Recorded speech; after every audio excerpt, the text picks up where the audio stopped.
Sure. So what's going on, Amit? We let you back in the pod. You're welcome. Yes, if you've been keeping up with the podcast, I was kicked off my own pod.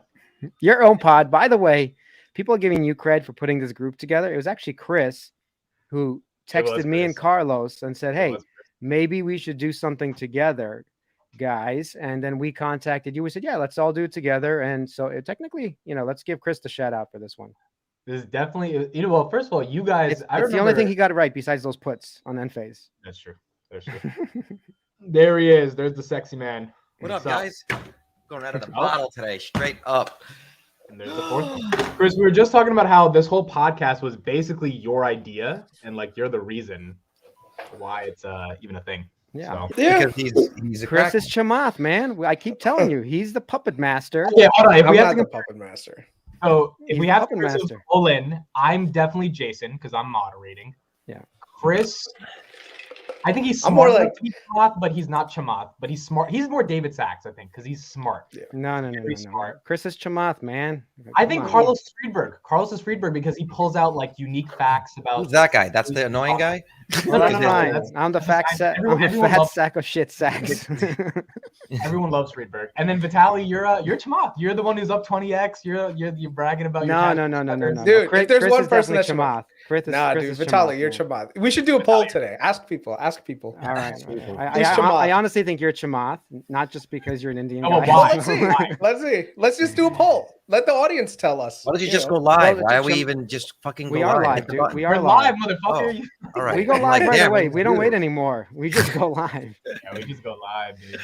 Fucking Matt Money. Oh yeah, Matt Money's like. Anyway, Matt's like Chris Palahapitiya. Chris Valla.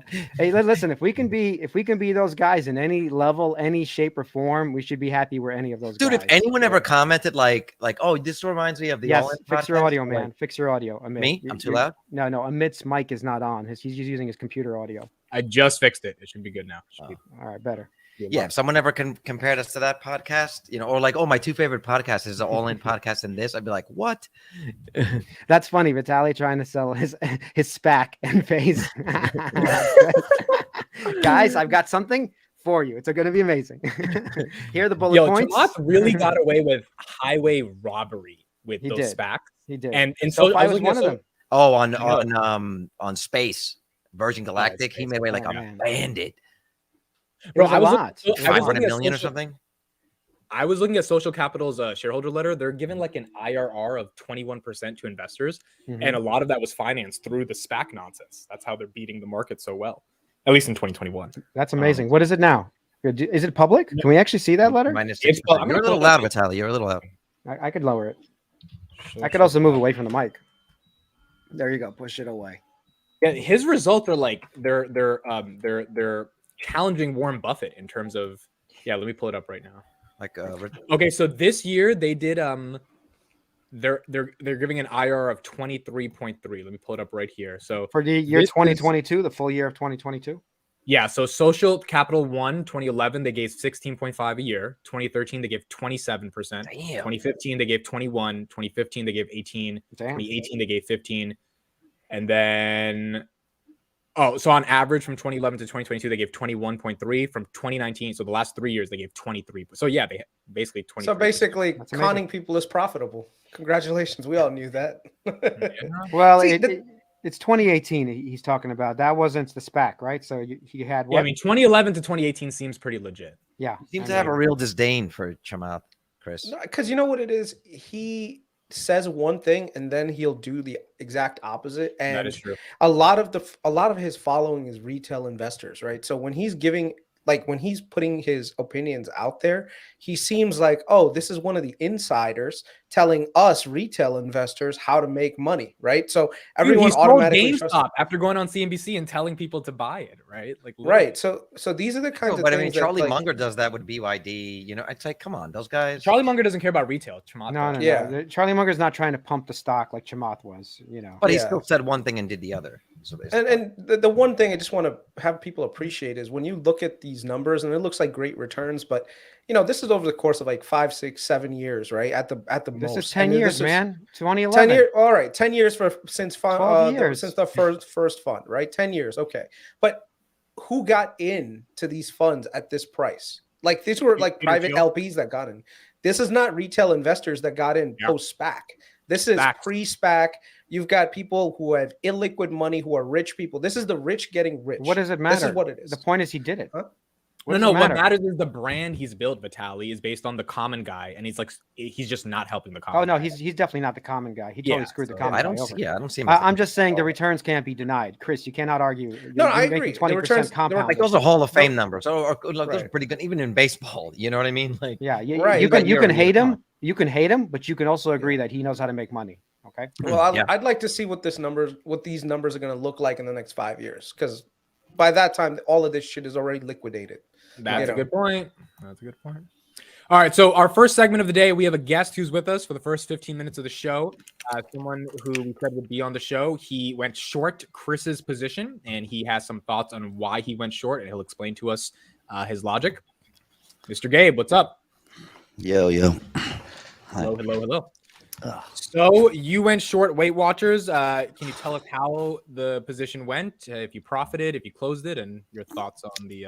Yeah. Can you move me over to the other side real quick? No, don't move him. There you go. so they're looking at each other. So, hello, Carlos. How are you? Hope you're well. What's up? You're the enphase short. Is I'm in enphase the between. middleman? Well, watch. I'm in between. I mean, if there's turn around the other way. if there's enough time, I'll despise my to use your word, disdain for enphase, but we'll talk about that's a harsh, bro. That's a harsh word. Disdain for enphase. Like, oh yeah, garbage fucking company. I knew we were going straight there. By the way. Yeah, garbage. I thought we were going to talk about Chris, not Vitaly. I will never dislike Chris. Chris, you're my battle buddy. You piss me off a lot of times, but I'll never dislike you. But I really dislike enphase. But anyway, so Weight Watchers, right? So the other day, congrats, Chris, you were up over 100%. So then I looked at Weight Watchers, right? I said, okay. I'm not going to bore you guys with the technicals, but the mother effer was completely overbought. It was like extremely overbought. And then I said, well, okay, let me find out why. So it's because of this drug that they are taking over. And congrats, Chris, you're right. You bought when insiders were buying around $3. And then it shot up to a little bit past 9, and I looked at it, and then I looked at the 10Q, Chris. And I looked at, the fundamentals on FinViz, and I said, wait a second, this is a company that has Carlos, me and you said the same thing. Well, I don't know what you're saying. This is a company that has no PE, so they're not profitable. And this was what really did it for me. This is when I knew, okay, I got to short this piece of crap, right?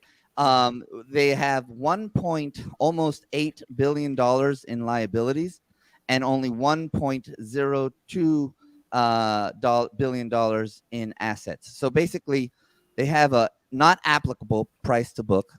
And so here's what's going to happen, Chris, and I'm calling it right now. Here's what's going to happen. They have earnings coming up. They are soon going to do a capital raise, right? And dilute the shareholders even more. And you're going to see that huge gap created on the chart. If you guys look on the chart, there's a huge gap created. That gap is going to close, and it's going to go. So that's why I said, brother, my friend Chris, to if you don't want to sell, fine, right? If you're not happy with 100%, that's fine. But at very least, capitalize on the overpriced the calls and get that sweet premium by selling covered calls on your positions. Because if you just hold like a dum-dum, you're gonna, all those gains on paper that you had are gonna go away. So at very least, capitalize on the covered call. So long story short, all right, I shorted it. Hold on, I'm almost done. I shorted buy it, puts. and I shorted shares, 45K in shares short, and I made after everything right under 10K. That's all good. Right, so go ahead. What's your question? So first and foremost, when I bought through options. So I didn't buy any shares. I just bought call options, but I bought long dated call options because they were relatively cheap when I bought them. It's trading at $4, so they weren't expensive at all, right? And I bought them in a good amount of volume. Now, when it rode up, I agree with you that $9 and something like that was definitely a big move up in a very short period of time. But that doesn't necessarily mean that the company's long-term viability is any way impacted by that. I think that this company's got a longer way to go. It's gonna take some time. Now, here's the thing that you missed. They're still operating cash flow positive. Why would you need to do capital raises when your operating cash flow is growing, right? With this new drug and this acquisition, it's going to just add to the value. So I think what it is people are missing out on their user subscription growth that is going to be coming thanks to this acquisition. If you're looking at last quarter's 10Q and just basing your entire thesis based on the numbers from last quarter without factoring in the acquisition of a consolidated balance sheet from a new acquisition, which, by the way, the acquisitions that they made, they spent 100 million on, but at the same time, they're actually coming in GAAP profitable, right? On top of that, it's going to lend to their business. So your thesis is purely based on technical numbers, which is totally fine. Mine is based on the thesis that this company, who's got an active user base, is going to be able to monetize at a much higher rate using this new platform. They don't have a new drug. They're not a pharmaceutical company. What they are is a weight loss management company who has long existing contracts with people and also with companies and also with municipalities to help people lose weight. So the thesis that you have in the short term is absolutely correct. For me. For you, it's an investment. It was a trade for me. Right. So it's a moot point. Yeah. I've already realized the game. Yeah. So there's like no arguing. I'm going to make money. Just for transparency, I sold half of my calls this morning at like around 8, 9 o'clock. After we talked yesterday. And we did look at the technicals and we said, maybe you should take a little bit off. Yeah. So I took a little bit off. You're a little hot, Vitaly. Yeah, I took a little bit off the table because the RSI, when you mentioned it, was absolutely right. It had climbed up. I didn't completely close out my position. And now I'm just chilling, right? I'm going to see what happens during May 4th when the earnings comes out. I want to see what the comments are from the CEO. I want to see what exactly their plan is on how they're going to monetize this. And I'm going to monitor user subscription growth, because if I see growth in subscribers growing, that just lends me believe that things are going to go in the direction that I want. The other thing is I want to see what Oprah does. Oprah has a large position in this company, right? If Oprah, who right now they've actually been kind of on the sidelines of things, if she joins the fray and she starts promoting this new type of medication management plus behavioral modification, it just goes a long way towards this company recovering. So I would say you were right to short it in a very short term, but I'm not thinking, oh, what am I going to do in the next few months here and there? My thing is over the long period of time, it's going to do well. Yeah. So absolutely, it's a novel concept, the long term. Right. So, the concept of long term usually isn't idealized with call options, Vitaly. I mean, that is 2 years. 2-year leaps are you're basically buying the stock, because the premium is, yes, you're buying the stock, you're leveraging up, you really believe in the company. It is the long term. Absolutely. Yeah. And what happens when you buy, if you want to invest in something, Vitaly, right? And you buy a leap, okay? And then the leap expiration date is 2 years, right? As an investor, do you exercise the leap, Vitaly? If you're up, if you're an investor, if you're up, if you're down, do you exercise the leap? You're up. You're an investor, right? But the expiration date's coming. You're up. What do you do, Vitaly? Do you exercise it or do you sell it? It depends on the position. It depends. Yeah. Well, it depends on it depends on a lot of things. And also, if I wanted a bigger position, and you want to own it for more than 5 years, what do you do? Let me give you a simple example. I'll go to enphase. I won't go to Weight Watchers, but let's say the fundamentals do actually change for the better, right? And I have my leaps at $200, and I paid a lot for them. They're very expensive. But let's say the fundamentals do change. The stock is trading at $400, right? So I can sell it and take that profit over 2 years. You're right that if I have enough shares. But if the actual fundamentals have changed, for example, enphase did something like selling energy on the grid, or they've expanded their network and they're quadrupling production, all of a sudden I don't want to rush out of those shares. So I will exercise those options to keep those shares, because that's the better strategy, to keep the shares at the cheap price that I bought them at. If they're not doing all of that and just they went up because of the stock market goes up, the stock market goes down, then yes, you're right. I would sell them. No problem. Vitaly, so as an investor, right, you guys have at least, I hear you say it all the time, at least a 5-year plan, right? So if you buy that's Kathy Wood. That's Kathy Wood. Don't. You guys have said, you guys as investors have said, okay, Chris, I'm just going to ask, when do your leaps on WW expire? 2025. Okay, 2025 leaps. Okay, so you got 2 years and some change leaps. Now let me ask you this: and what strike price are they, and how many leaps do you have? 2025 leaps. Okay, so you got 2 years and some change leaps. Now let me ask you this: if what strike price are they, and how many leaps do you have? So I had one that was 750, another was 10, and another 1250. Okay, So so I laddered up. I so laddered how up. many? 150. Okay, 150. Let's just meet it in the middle and say you have 150, right? Contracts, and each contract is 100 shares, right? Okay, that's 15,000 shares, and then you multiply that by $10, right? Meet it in the middle. You're telling me that as an investor, you're going to exercise it because you have 150K for these Basically, Vitaly, what I'm getting at is Chris did not buy this investor centric.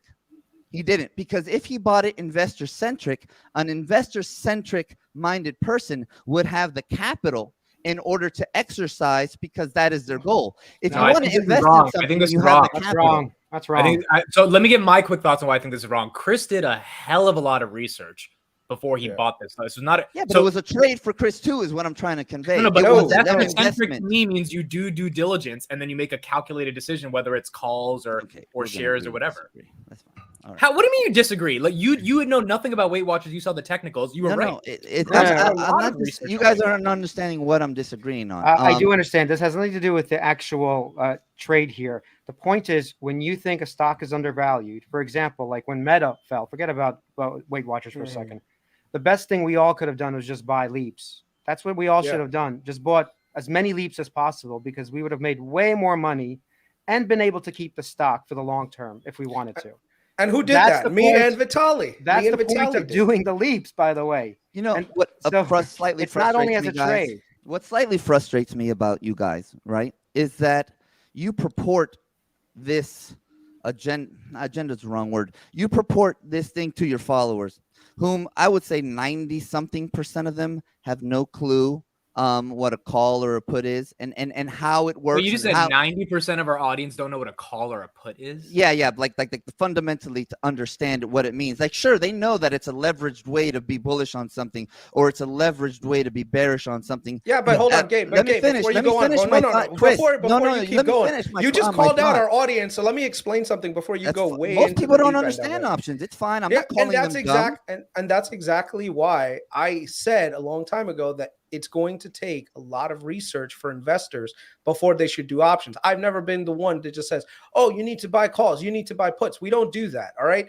We say, okay, this company is actually looking that it's going to perform well, going to not perform. People have asked me, Chris, what is your option strategy on X, Y, and Z? I even said it so many times. I never tell people what kind of options I buy. Even when last time I told, we had this conversation, I said, I don't like doing that. So when you say, oh, your investors, they're too dumb, they don't understand. I said they're too dumb. I said they're too dumb. You said just your said investors it. are too dumb. Well, I said 90% of people actually- don't understand exactly what calls and puts means. Listen, Fundamentally. Most I would say a lot of people don't know how to execute a lot of options like me, but I think they know what a call and a put is. All right, Amit, Like, what's I a think call? they can- Amit, explain to the me a point is call. you called our audience dumb. And now Sure, we no, have to stand I up did for it. them. I'm Now part we of have your to- audience. I'm in A there put all the is your time. bearish. But A listen, call but is listen, your You bullish. guys, you guys are Not trying to that make me into the villain. I'm not a villain here. All I'm trying to say listen, but is that that aside, you guys say things like buy calls or buy puts for investment purposes when you don't really Gabe, explain I wanted to give you a people simple example. how it works. Let me give you a simple example. Okay, let's say here, I just want to make it clear. Okay, let's say you only have $10,000. That's all you have. Okay, Right. Perfect. you see an opportunity. You can buy 100 shares of Meta at $100 when it fell down. Okay, or you can possibly buy 3 or 4 calls at that price when it was selling at around $2,500. Control 300. 2-year, 400 shares approximately. Right. You can control 400 shares instead of 100 shares for 2 years while you get the funds together in order to keep it, by the way, if you want to do that. So this is why it's important when something is super undervalued that leaps. I'm not talking about weekly calls here. I'm talking about you're basically an investor in the stock. Okay. Right. No, you're doing good. You get to control this for 2 years and figure out a way if you want to keep those shares. You have 2 years to get that decision, and you're 4xing your money on top of it because the leverage is working for you. Wrong. Because the stock is you're not 4xing your money if you are trying to get the money in order to exercise it. To be an investor, you're not 4xing your money because you're collecting money to exercise it. You see, what people don't understand is if you have $10,000 and you buy 100 shares what was it, Meta, and you buy 100 shares for $10,000. There's no expiration on those, right? So it can go up or it can go down, but it'll never expire. Now, if you have $10,000 and you can either buy 100 shares of Meta or 5 call contracts, which to it was 4 at the time. It was 4 at the time. Okay, 4, which to Carlos's point controls 400 shares. Yeah, you're right. But here's the difference between that, Vitaly. In order for you to lose 100% of your $10,000 if you bought shares, Meta has to go to 0. In order for you to lose all $10,000 if you bought calls, Meta doesn't have to go to 0. It just doesn't have to go. And then did you buy in the money or did you buy out of the money? I always buy in the money, right, by the way. That's another thing we can talk about. Most people don't understand that, Vitaly. And I'm trying to convey is that when you buy calls, if you have $10,000 and you can buy 100 shares or 4 contracts, the $10,000 is you can lose. But Gabe, hold on. No, he's taking a technical correct thing. You can't lose all your premium. That is correct. Yeah. But something that like Meta is not actually a risky play at those prices. It wasn't. It was a 10p. These aren't risky trades that we were making, by the way. That's conjecture, and now we're talking. No, we're not talking about risk like doing calls on Palantir. No, but that's a really important point because you just said we're telling the audience this like risky calls puts, but Meta at 88 there was 0 risk at that. And the risk was he's right. If it didn't move up for 2 years, there is a risk you would lose your premium. That's correct. But as soon as it does move up even a little bit, it moves up fast. You can sell 1 or 2 of those contracts, which I did. That covers all your shares that you could have gotten and paid for. Now you get to keep all the other shares for free. This is an important strategy for an investor who's thinking about undervalued before we go any further, the other part of it is this. I think what the audience appreciates about our conversations is that these are the conversations that we have when we're not on YouTube.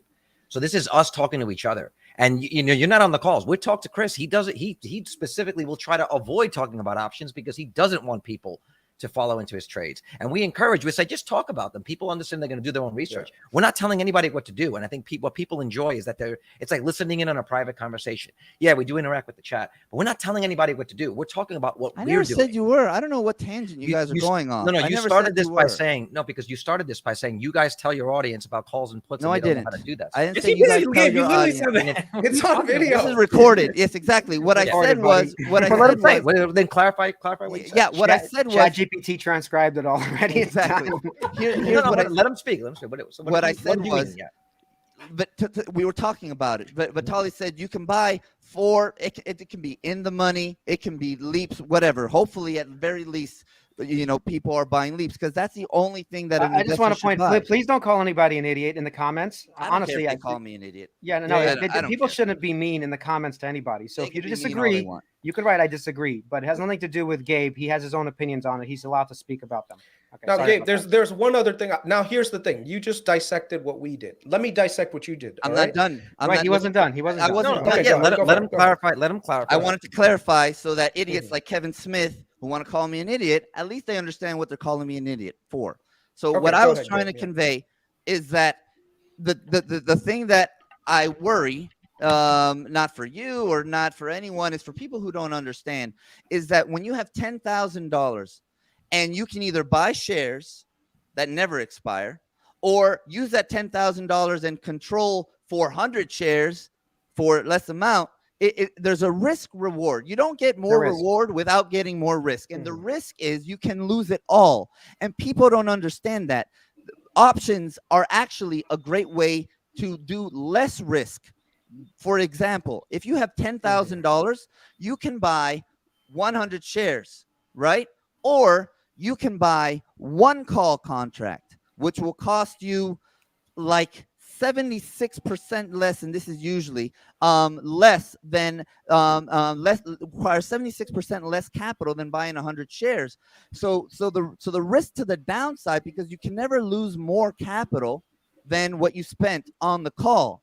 So for an investor who is risk-minded, they can either buy shares or they can buy as much calls as the money that they have in order to buy shares. So they enter the shares that they could have bought with the $10,000, but by way of leap calls responsibly. Not this, Well, you have 10,000, so buy 4 of them and quadruple your reward. Oh, Yes, I can you're agree right. with that. You spend 50% on the shares and 50% on the leaps. I can agree with that. Yeah. So that's all I was trying to convey. You know, if people want to call me dumb, that's fine. I don't care. I listen to you guys. Well, I definitely listen to Amit every day. I listen to you guys all the time. I don't This is agree. why you're so angry. I'd be so angry too. I'm if I not was angry. listening to I am him all day. autistic. Everybody thinks I'm angry all being the on this time. podcast every day usually. I am just. This is how I am. I'm. Okay, Yeah, question go ahead, with Chris, that. Go ahead. With your approach that you just said, right? Yeah. Why did you short Weight Watchers and why didn't you just buy put options? Because that would have been the less risky move. Oh, great based on your question. logic. No, Yeah. great question. Great question. Mhm. So, 1, I know what the fuck I'm doing because I am a trader, Chris. 2, okay, options you cannot trade in pre or post market. 3, did you see the IV on those fucking options? They were so high. So, as a matter of fact, what I did is I sold naked calls at like a $10 strike, and I got paid an insane amount of premium that expire in like 60 days or something like that. I closed them out 2 days later for over 50% profit. 4, I have the capital to short actual shares, and actual shares can be covered in pre and post market.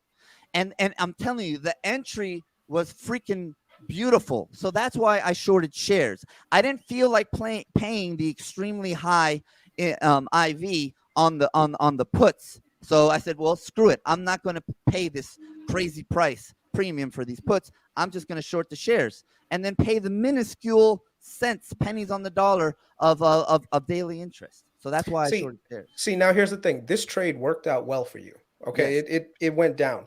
But if had, let's say, gotten meme status and gone even higher, your position, it would have knocked you out of your position very quickly and took you out. There's a lot of people who try to do the shorting thing, especially with GameStop and everything else. And guess what? AMC. Their entire accounts blew up. Their entire accounts blew up. Glad you brought that up. When it comes to companies that are especially like this, that are really low volume, small cap, you're talking about shorting a company that's down 95% from its all-time highs. Very dangerous. That is not a company you want to short with less volume. That out there, it would have took you 7 days to cover the short position. Almost 7 days, I think, at the time. May I respond now? Okay. Yeah. So you're absolutely right. There is risk in shorting. Everything has risk, right? Now, first off, meme status. Let's use GameStop or AMC. GameStop specifically had over 120% of the share of the float short. That's impossible. You can't have over 20%. Weight Watchers, I checked, was only 10% short. 10% of the float was short. It's not going to be meme status, right? There's no Reddit crew pumping it up, saying Holdor, all right?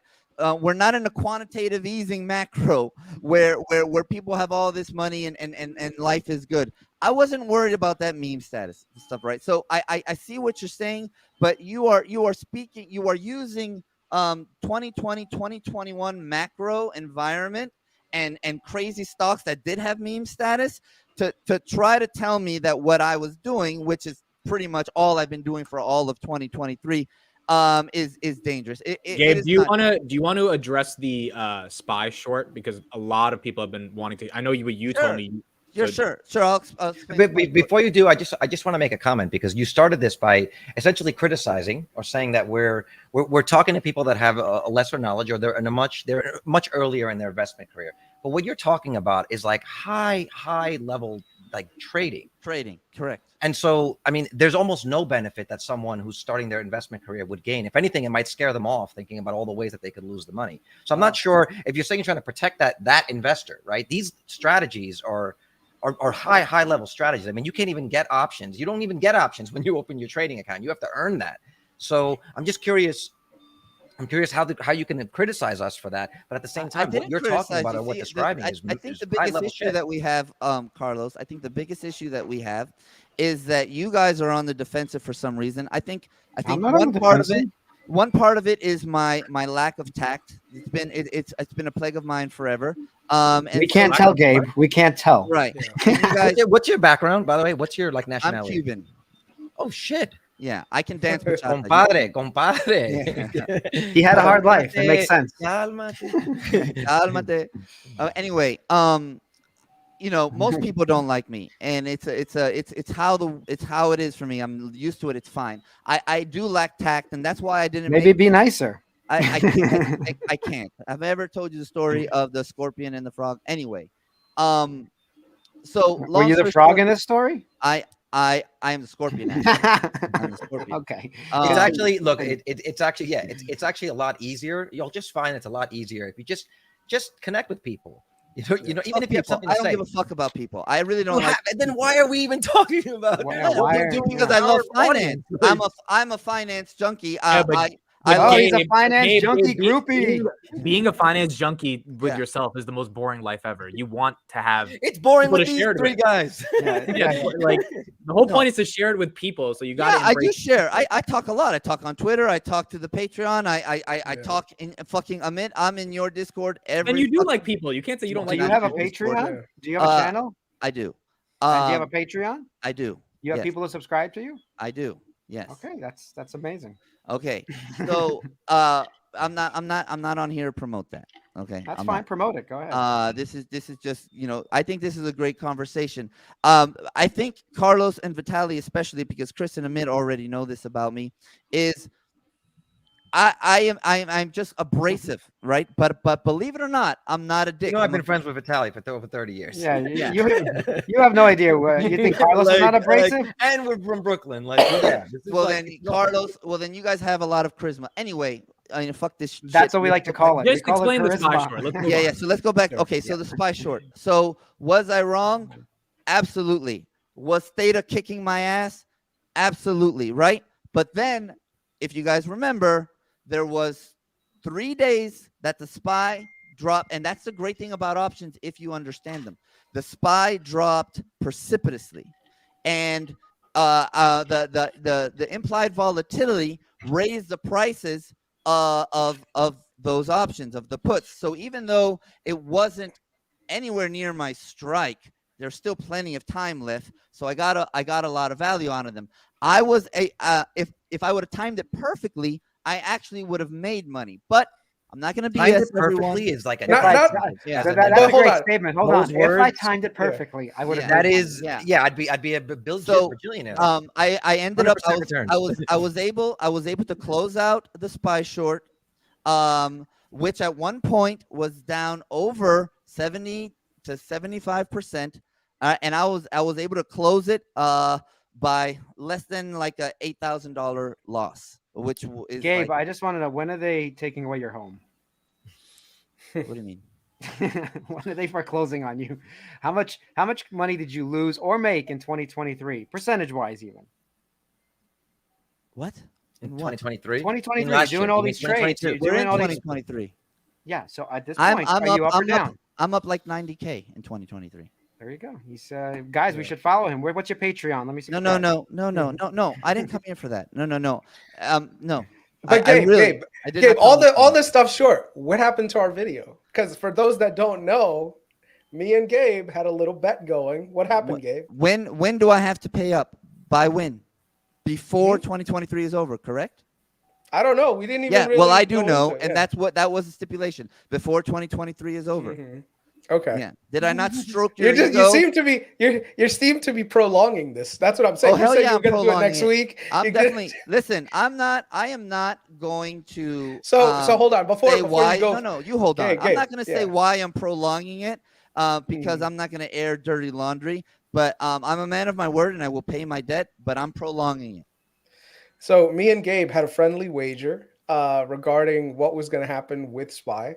Gabe was ultra short. Of course, he had a short position. I said, no, Gabe, I think you are mistaken. I think the economy is not nearly as bad as you're thinking. That SPY Gabe's thesis was inflation. Your thesis was deflation. Listen, I was wrong in the short term. I lost the bet because I said the market will hit this price before it hits this price. I lost the bet, but I'm going to say it again, just like I said it back there. The market in 2023 will hit new lows. Okay. Wait, so below 3,400 then.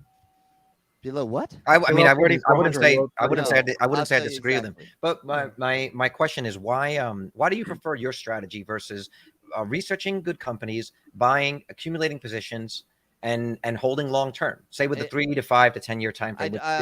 No. Listen, an investor. So my price. Yeah. Okay. The SPY will be below 350. Correct, Amit. So Carlos, to answer your question, 3,050 or 350. SPY. I see what you're saying. 350. Okay. Carlos.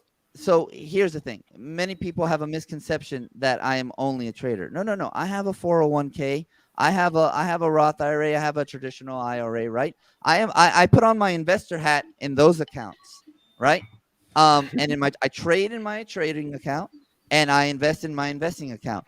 So I listen, to answer your question, Vitaly. My primary focus in my Patreon is to teach people how to be better investors. And how do I do that? I teach them how to evaluate fundamentals, how to evaluate a company correctly. You use a DCF for this company, but for instance, for a bank, you use the price to book. Like everyone, well, not everyone, a lot of people who know what they're doing, they know what I'm talking about. And these are the innocuous things that I teach. But I also teach technical analysis, but for investors, right? I am a swing trader, but I don't focus on that. That comes later. You have to. Who is the perfect who's your audience for that? Is that someone who's starting out with only $10,000? Like, there's advanced traders. Like, who are you reaching out to? What is the demographic of people that you're reaching out to? There is no like entry level. Entry level is people who want to be a good investor. You don't have to have X amount of dollars. Paper investing or paper trading is what you should do first anyway. You shouldn't do it with real money. If you don't know how to play fucking blackjack, you don't go to Vegas with real money, Amit, like Amit did, and play blackjack.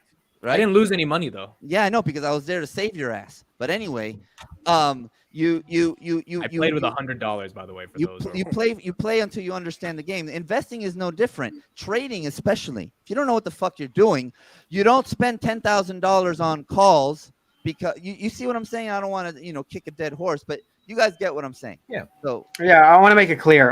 By the way, I buy shares first, and then I buy calls as well. So I do both. It's not just one or the other. Thank you for the $5 super chat. Gabe does spit facts. Thank you. Boom. Well, I appreciate you gave it to us and not to him. So there you go. And one last thing. When you have a thesis behind your idea, you should know how to execute that thesis so that you're maximizing your profit, right? So there are also points where you have to be really careful with risk. As an example, NVIDIA.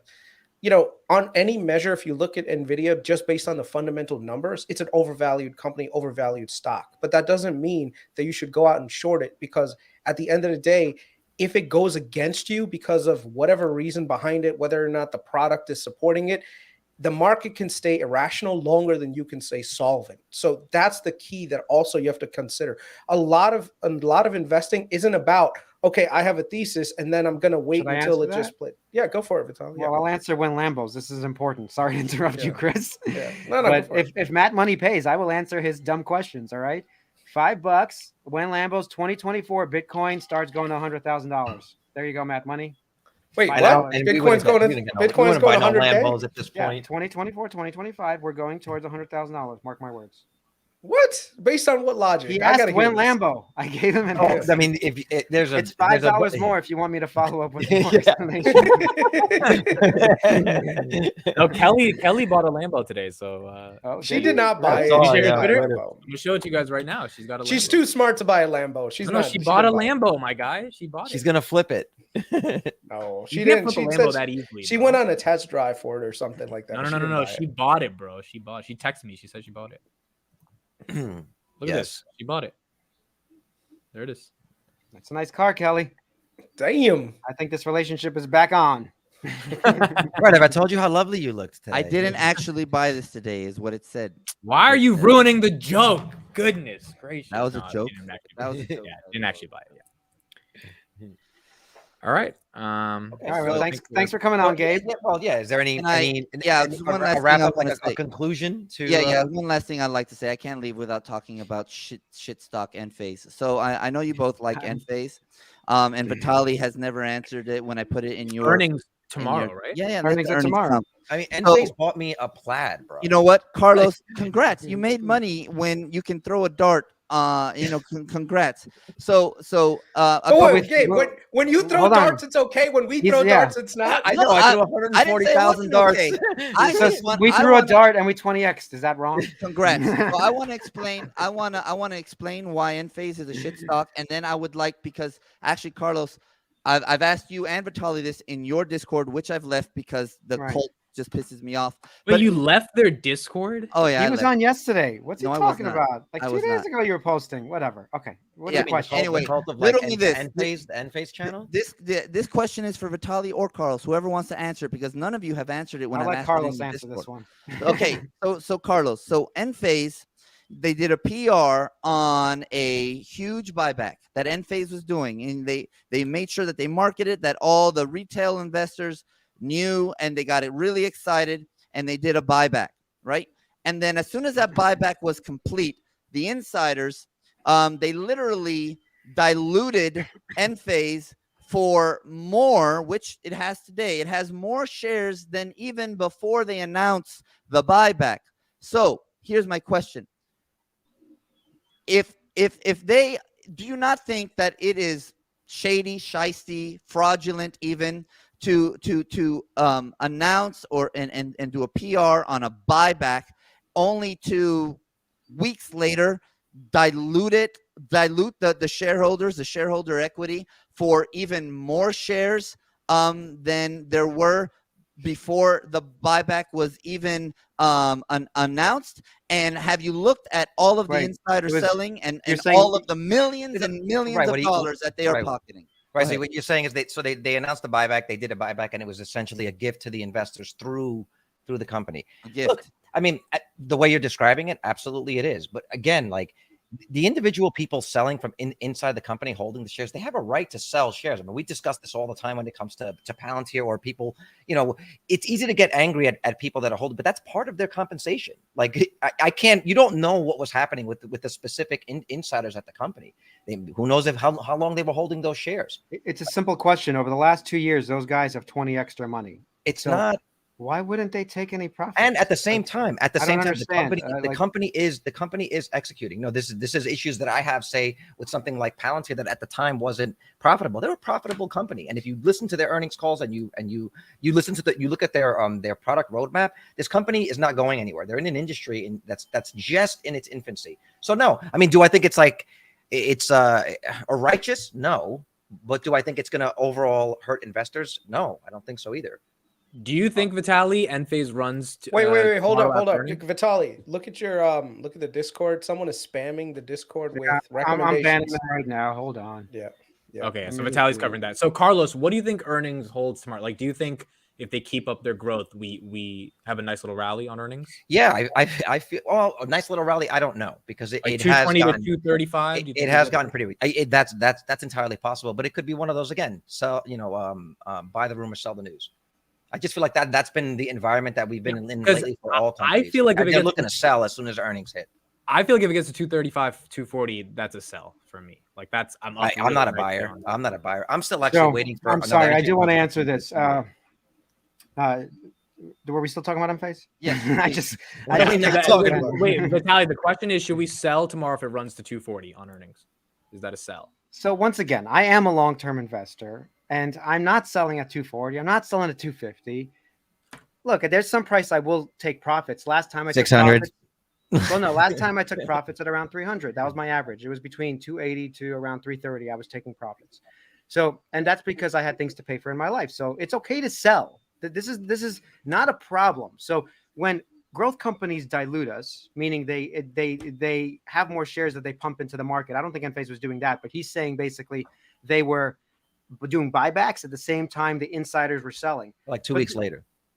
I don't know about the timing of this. I have to look at the timing, but they were selling. Look at it. Yeah, they diluted shareholders. Well, after the buyback, they literally exercise when exercising options is something they have a right to do if that's what they're doing. I'm aware of that, but if you do not put two and two together and realize that they pumped it with a PR in order to then they exercise their options early. Hold on, that is not how they diluted. But what you're doing is you're looking at two separate events. That is not how they pump it. Wait, but there's look, correlation does not necessarily mean causation. That's an important distinction to make. Okay. So no. So hold on. They are not pumping it by buying back shares. They were buying back shares because within a certain range, and Badri did talk on his earnings calls. I don't know if you listen to the earnings calls. He has a valuation that me and Carlos discussed at length that around 180 bucks, 170, 60, those prices, they're willing to buy back a lot of shares. And so they were doing that at those prices. I didn't see any buybacks in the $300 range. I didn't see that. That would have been a smarter thing to do buybacks then and sell off. But no, that the buybacks weren't happening in the $300 range. But there were insiders selling at the $300 range because it was overvalued. And in fact, I was selling at the $300 range. I think Carlos sold somebody at the $300 range. So Carlos and Vitaly with a PE of 82. Hold on. I think I'm answering your question correctly, that it is okay for insiders to make money after they've been there for 10 years. The thing is, you can have a problem with that, and you will invest or protest with your money. It's okay, but it doesn't mean that a long-term thesis of the company is incorrect or that we're giving people the wrong information. We're never saying that it's financial advice. Again, I think that part of the reason why people like this pod is because it just feels like a conversation that we would have with nobody. Yeah, absolutely. And that's what it is. Dookie V says the buyback was at 300. No, I didn't see any buybacks at 300. Show me. Come to our Discord. Show me where it was at 300. If you're actually claiming that. To land the plane and get kicked off by Amit so you guys can have the rest of your show. Thank you for letting me on. A couple things. First and foremost, the PE right now is 82, right? And when we had like enphase had a really great run where they were able to have an EPS of like 87%. Congrats, right? But I'm gonna tell you right now, the projected EPS is 20%. With an 82 PE and a projected EPS of 20%. What point is Gabe? You already have quoting wrong statistics. For growth companies, we know that the revenue growth is the most important thing. So if they're able to grow their revenue 70% compounded every single year, this is what people are looking at and why they're overvaluing enphase. Right, and exactly the reason. And that's what I was getting to, Vitaly. The macro we're in. And well, except actually, I think you guys are bullish, so it might not make sense. No. The macro, you're saying interest rates are high. It might take a tumble. Yeah, why not? I totally see it. They're not going to. Their margin. Listen, I'm calling it now. enphase has a PE of 82 right now. It's going to be an asterisk. It's going to be an NA, not around 36. But okay. No, the PE is 82, and I'm looking at the forward PE is not 82. Forward PE. Forward PE means shit. Vitaly. I think it's important, but okay. Forward PE is conjecture. It's what the analysts who are paid to fucking pump you up. Think you're wrong. You're wrong for growth companies because if they continue the growth over 50% compounded for these growth companies, it's when it fails to compound at those rates. So this is why Tesla's being punished and they get hammered. Yeah, they get. That's when they get hammered. When that happens, maybe tomorrow, then we can talk about the forward not mattering. At this point, while the growth rate is still projected to be over 50%, projected by forward, who? Vitaly, projected analysts. Exactly. Analysts don't know fucking shit, Vitaly. They don't know shit. Projected by analysts, but the analysts and the Wall Street guys are what get the market caps to the point that we need. What they're looking at has to be considered. Even though I agree with you with that. We have this argument all the time when it comes to Tesla. They missed 1.7% gross margins, and now all of a sudden it's $100 stock. I don't agree with that. But you have to at least factor that into your investment thesis, or at least like Chris would say, protect yourself on the downside. It's not. And I am factoring in it because I am okay with it tanking like a rock. I've been saying this for like 6 to 8 months at this point. Tank like a rock because I am happy to pick you up and put you in my pocket and then wait a couple of years and then triple my money. You think for the next 5 years they're just gonna have great business and growth and everything? So you think at the same rate? It's about the industry. It's about the industry that they're in. It's about where we are. So are we going down in the S curve on solar at this point? Have we reached saturation at 3%? Listen, you guys, unfortunately, you're not answering the question. So this macro that we're in doesn't happen often. It happens on average about every 10 Don't talk years. about the next 6 months. I'm asking you a question. Are we in an S curve for solar and EVs and new energy where we're at the bottom of the S curve because there's 3-4% penetration in all this, or we're not? Actually, this is the bet. Yes or no? No. Listen, the answer is no. Short no. That S curve is at least we got an answer. Okay, no, that's fine. But the truth is we have actually crossed 5%, and 5% is the critical mass of anything that needs to be adopted, like cell phones, TV, car, anything crosses 5%. That's critical mass. That makes it basically it means 80%. So I hear what you're saying, but all of the incentives, all of the things that are happening governmentally, legislatively to move us towards that. It's not about what you think. It's about what are they actually trying to do? You know what I mean? They're subsidizing. See, but it. Gabe, They're I don't pushing think for you believe in incentivizing that it. because you don't believe in like the long term of solar, right? Because No, I love solar. then why wouldn't you get the thesis on enphase? I mean, you think in 10 years we'll still be because driving? I'm not delusional. That's why, because I'm not So delusional. now we're all delusional except Chris, who puts on it. Listen. No, but let him finish. It's fine. Listen, enphase did a lot better than a lot of companies during the 2 years of quantitative easing. They did amazing. I'm not going to take that away. They did lots of sales. What they did like, yeah, but it wasn't a SPAC. It wasn't because of the quantitative easing. It wasn't because of the money printing. It was because people realized, right? People working from home, people understood and also the rising gas prices. People understood that there's a way of actually generating money on your energy consumption. Do you think, Carlos, Gabe, I think you're doing a service to the enphase community. Matt R says Gabe making me more bullish on enphase. Good. I mean, wait, hey, It's okay. You gotta hear the other side. One thing, Gabe. No, it's good to hear the other side. It is good.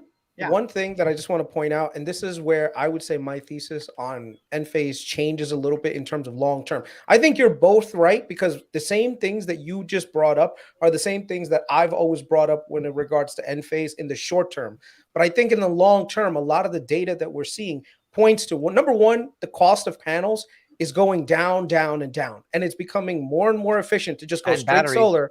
And batteries to go straight into solar and battery rather than just do complete grid scale thing. So I think over the long period of time, this company has the ability to get much further up. The question is, would I personally pay $224 for this stock right now? And I would say no. Like, I'm waiting until it comes down to one. If it goes down to 150, bro, I'm a buyer. Can I share one thing just to point out? This is not from maybe me. I should tell that story. This is Tony Seba. We were talking about him yesterday. Ahmed, put that up. Oh, yeah. So Tony Seba has a great thing going over actual statistics. These aren't my statistics. I didn't make them up. This is a guy who's been studying this for over a decade. Okay. If you say he's a quack, go ahead. I know who Tony Seba is. I know it. I know. Go ahead. All right. So let me point this out. Solar costs have dropped 82% over since 2010. For the next decade, it's going to drop another 72%. Okay. Is oil going to drop another 72% from this point? No. Is coal going to drop I mean, if you, once again, I go back to either you believe we're in the S curve where enphase might be overvalued in the short term, but in the long term, it's probably not because we're in this S curve. Or if you don't, like you're saying you don't, then you're right. You should never buy it because it's always going to be overvalued in this environment for solar and EVs. Tesla's always going to be overvalued in this environment for solar and EVs on an S curve. You guys don't understand me. So I agree that enphase does a great thing. They're the only ones. They're one of one. I know the enphase story. That is not my argument, right? That is not my argument. First off, I really once I found out what the insiders did, I mean, there's no other way to put it. It pissed me off. It was fraudulent. It's legal fraud what they did, right? First and foremost. I mean, I can explain it more, but I'm sure you guys don't want to hear it. But second, right? At some point, you have to correlate macro to sales plus forward guidance.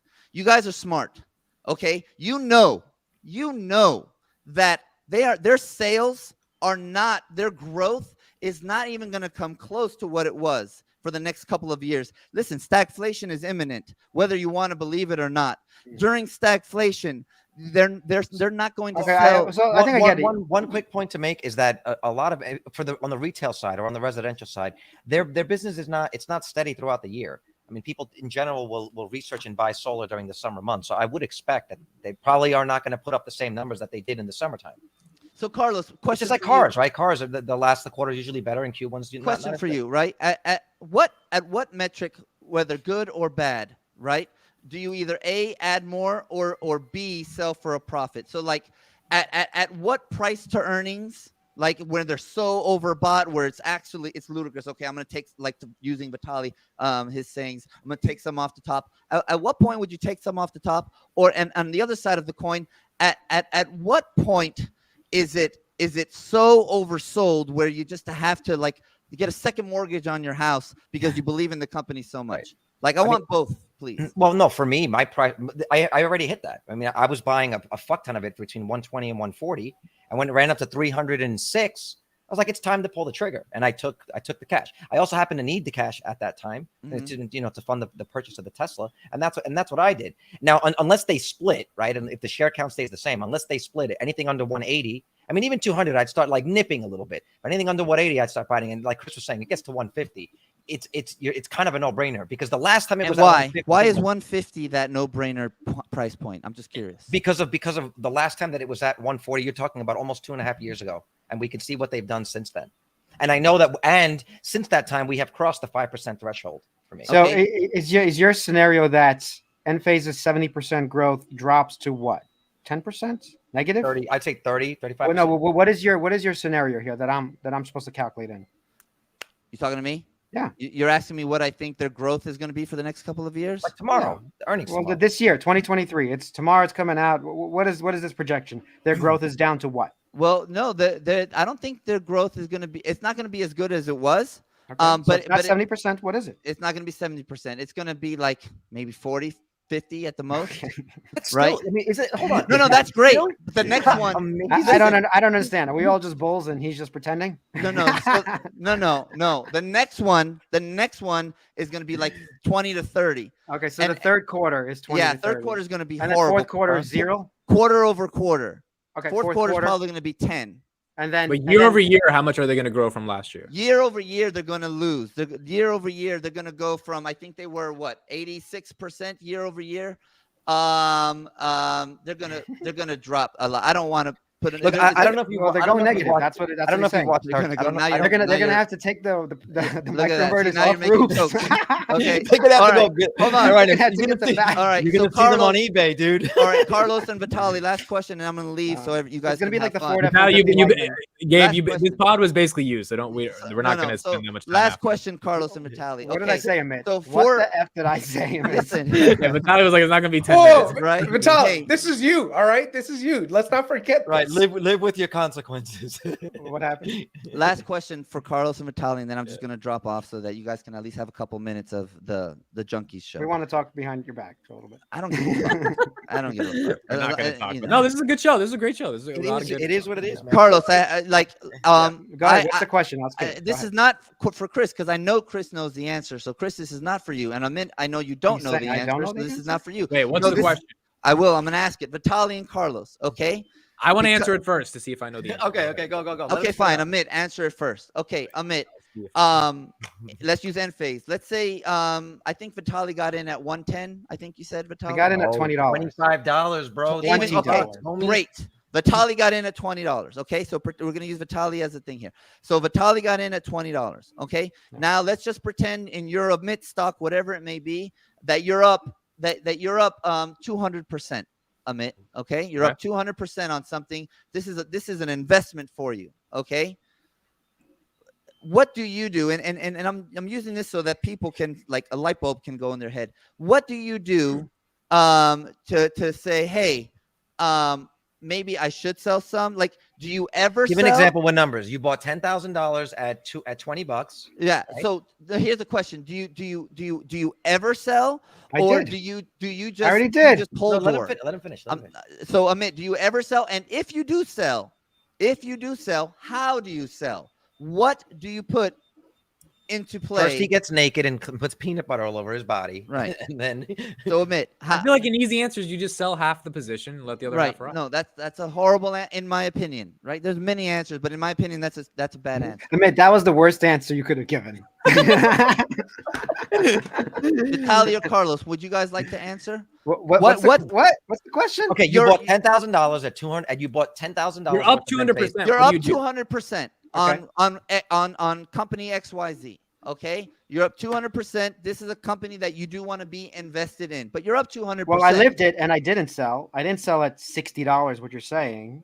Right. I sold. So this is my $280. Right, Vitaly. So here's my question. Good point. Like Vitaly and Carlos, answer my question. When do you sell, and what do you put into play to sell? What tools do you use, and how do you use them? Oh, you mean stop? I want your opinion. Well, okay. So when I bought enphase, I did over a year of research, and I bought the panels and bought the microinverters. So I was actually experiencing the product and living it. In general, When I Vitaly. was buying it already, I knew way too much information about them, and I waited. By the way, this was during the crash of 2020. It was at $60, and I did not buy it at $60 because I did think it was overvalued. It crashed to 20, and I started buying it. But as I started doing more homework, and they started executing quarter over quarter over quarter over quarter, my faith increasingly started to rise, and I'm still buying. So anything under $200 for me is still a buy. I am not selling enphase under $200 or Okay. 220 or whatever. Carlos, do you have an answer? Because Vitaly didn't answer my question. I thought I did. No. You're No, saying, you oh, didn't. okay, if I would have made, And if I would have get out of the enphase like cult world, like normal stock, in normal Well, you're supposed to situation believe as in an what you're investor. buying. I mean, I otherwise, mean, I can give you an example of something trading, that I can right? give you an example of something that I actually did, like without getting too much into the numbers. At a certain point in 2020, I was buying like an Ethereum coin a day. This is when they were like $300. I was buying like a shit ton of them. When it ran up to like $5,000, I sold a good chunk of that, took that money, split it between Tesla and enphase, right? At like I was into enphase around 120, and then that tripled or whatever it was on me, and then I skimmed some off the top. So in general, I try to use it to leverage myself up and buy bigger positions. In other words, if I have a lot of profit, I'll try to move that profit into another company or say a crypto that is where enphase, where Ethereum was in terms of its growth curve. Okay. And I just continue to try. Now, if I need cash, I'm going to take some cash. But to be honest, here's what I was hoping you'd say. He's trying to look at for some statistic. You look at a chart and it's overvalued, no, but that's ridiculous. Nothing to do with the chart. No, he's saying strategy wise. He's trying to nothing to do with the chart. So here's what I was hoping you'd say. Right, first off, as an investor, I think it's important to at least own it for 365 calendar days. So that way, when you do sell, if you sell, you get what's called long-term capital gains tax. Which I did. Yeah, right. Which I did. Of course. All right. So I was hoping you'd say something along those lines. Well, then you're only correct for good investments. There's lots of investments that me and Carlos in 2020, 21, whatever, during the COVID, we were in and out same day. If it if it doubled, tripled on us, trader. But that's the point. Is that we're not saying it depends what it is. It's not just anything. It depends what it is. What you guys don't. Here's the most important part. We don't understand. Let's see. We got 2 more minutes left because I got to go. Do you guys have questions? Go ahead. Put some questions in. There's no time for questions today. What I'm trying to say is that the hardest part of investing and trading, but Gabe will be here all night, just FYI. Right? Is selling. Gabe, you got 30 seconds. I have admitted the hardest part is getting out. Hey guys, thanks for letting me in. You guys, no, let him finish. The hardest part. You can finish. Let him finish. Let him finish. I said it already. I don't want it to be a chore. I was. When are you going to close your shorts on enphase? That's the final question. No. Let him. No, I want to finish what you were saying. I want to finish what you're saying. Okay, so the first thing you're saying, you hope that you would say, yes, we're going to hold it to pay long-term capital gains. But then, okay, what was the answer you were looking for? What I was hoping you'd say is that as you are making people better investors by making them learn why to invest in something, which I think you guys do a great job. I think the next thing that most people don't do is teach investors how to sell. Selling is the hardest part because I agree there. I agree with you on that. Because even people who invested in Facebook right before COVID or in the middle of right before it hit its bottom and went up 140%, literally did not know how to sell and they went back to even and even lost money. Long story short, there are strategies that we should use at certain times, whether it's covered calls, whether it's trailing stop loss, whatever, right? And I can talk about this for an hour, but I won't, is you guys who have a huge platform, in my opinion, would do a lot. And I'm not talking, I'm only talking. You have more followers on your channel. You got 8,000 followers. I don't know how the fuck I have 8,000 followers. Like we have 3,300 on Freelancer Finance. Yeah. So yeah, no one we're nothing. I have one. We're just happy to have you. I have one video. It's how to trade under an LLC. That does very well. I even get money from it because I have an affiliate link. And I think people just love, but they don't watch my stuff. Anyway, posting. When's the last time you posted? I posted a short today. Actually, no, like a real video. Like I'm concentrating on my Patreon. I'm creating a lot of things, but I will get back to making. But Gabe, the way to grow your Patreon is you make videos. Like you talked about this in September. Like just make videos. You're good. You know what the fuck you're talking about. Just talk. I will get back. I will get back to it anyway. Thank you guys so much for allowing me in here, even with wait, all the. before you leave, Gabe, one thing before you go. All right. And this is something always that one thing all with this guy. investors should always do is when they're doing their research, actually look at the product, ask people what their situation is, whatever sector you're trying to invest in, look at the headlines on that, look at the news, right? Like right now, these guys, the reason why they did so well on enphase is because they went out, they spoke to installers. They went on the ground and spoke to people on the ground. The reason why the people who did really well on Tesla, the reason why they made money is not because they saw an electric car and said that's the future. It's because they got in the car, they did the homework, they researched it, they spoke to 100 other people who were using it. The Dave Lees of the world. If you have a thesis that you want to rely on, that's what you do. Right now, I'm talking to people who are on Weight Watchers. I want to see, like, hey, what is the chance that you'll go on Ozempic, right?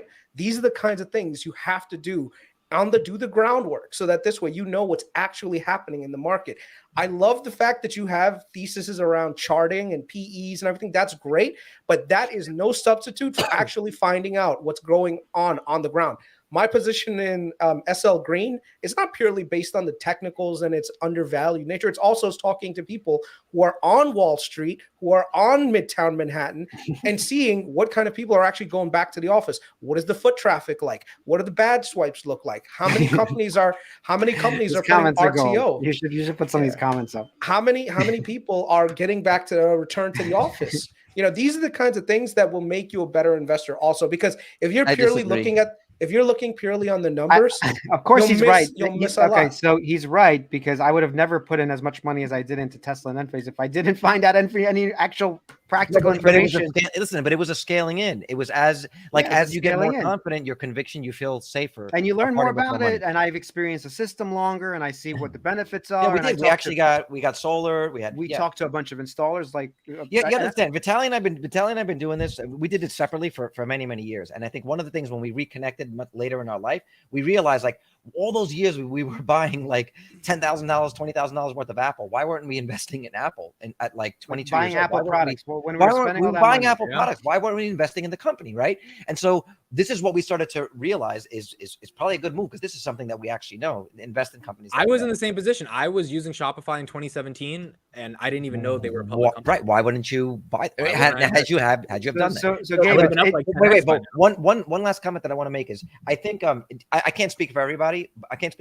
But the reason why I like doing this is not because I'm trying to get anyone to do anything. If anything, I would hope that our channel just gets people excited about investing in general, in the same way that you get excited about sports, the same way you get excited about UFC. We talked about music a couple days ago. Music, it's a great thing to be. Yeah, it's a great thing to be involved with. It's a great community. It's very supportive, and at the same time, it helps you build for your future. So it's not like we're trying to tell people what to do. If anything, it just goes, man, this seems like we're not teaching people technical analysis. Guys, you're getting defensive for nothing. I think your podcast is great. I'm jealous that I'm not part of it. You're getting that's the part we cut out for the shorts. You did insult the audience, though. That's where we got defensive. You took it as an insult. The fact is that most people have no fucking clue about options. So that's what I was. But you know what they do? You said they don't know when they don't have a clue. They go on YouTube. I try to teach you for hours. I'm going to moderate since you tried to teach me about cash secured puts, which is different from a call and a put. Like, these are very basic terms. Okay, you're talking about intense like I think most of our audience. Let's answer some questions, guys. Let's answer some questions. Answer questions. If there's any questions there, I don't know if there's that one guy I thought was funny. That one guy would actually. Let's answer 3 questions though. Come on, just answer. To rub his ass on barbed wire instead of listening. Yeah, because I got a jet. That's guys. Awesome. Yeah, I woke up at 3 a.m. man. I'm fucking tired. All right, so no questions. 3 a.m. I must be. I mean, there's no questions either. I don't see any questions. If you guys have a question, real quick. Someone did. Anyone got any questions? Someone did say they would rather. Should I buy Amazon or Google before earnings? Yeah. Oh man, that one. That's awesome. Wait, that's Johnny.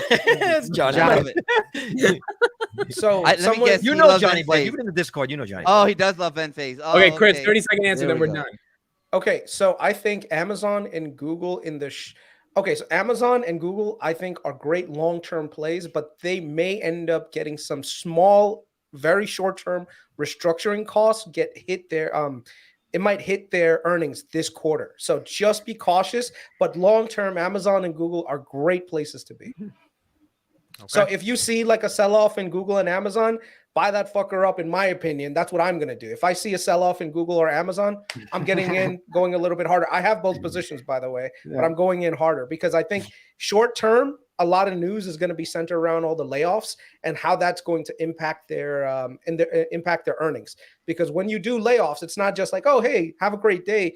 It's you have to pay out severance. You have to do a lot of work to get people off the balance sheet and everything else. And that usually means that you have restructuring costs associated with that.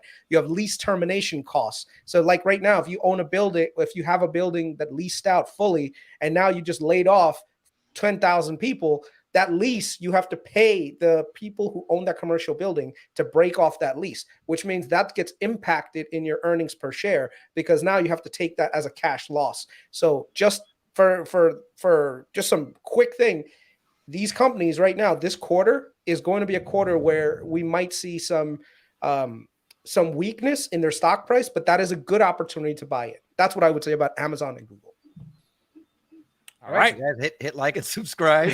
Let's continue the conversation. First of all, I think Gabe, I know you guys some shit in the comments, but people enjoyed this one. This was good. We had 250 people the whole time. Good. They enjoyed the different perspectives. People who really don't Gabe, like if me you got us over 400, you would be a regular, but you didn't. Yeah, that's Look, we first met Amit in like got us fighting about 400 people.